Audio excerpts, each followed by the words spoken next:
I'm gonna show you how to make one of my favorite at-home spirits, milk liqueur. Yeah, sounds strange, but trust me, it's really good. Okay, so I first came across this recipe in an old Portuguese cookbook. Now, people have been using milk to preserve and clarify cocktails since the 1700s. It also helps keep them shelf stable. But with this milk liqueur, instead of creating a single clarified cocktail, I'm creating a clarified shelf-stable ingredient that can be used in many different cocktails. By adding in fresh citrus fruit, this is going to add flavor, but it's also going to help the milk curdle, which is exactly what you want. Now for a bit of patience, you have to let this sit for at least 10 days. I'm not going to make you wait for a part 2, so I'm going to speed those 10 days up, and so I'm going to skip ahead to the next part. Okay, so those 10 days just flew right by. Now it's time to strain this out. I'm going to start by passing it through a fine mesh strainer to get as many solids out as possible. And then I'm going to move on to the tedious process of straining it through a coffee filter so I can get a completely clarified liquid.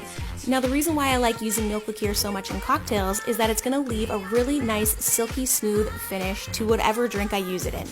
It also helps boost the sweetness level and the ABV. Not to mention that it tastes like a delicious orange creamsicle.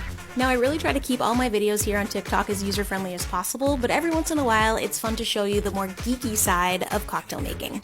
Alright, so after 10 days and a little bit of patience, we have our milk liqueur. Now this is ready to be used in all different types of cocktails, so stick around and maybe I'll show you a couple.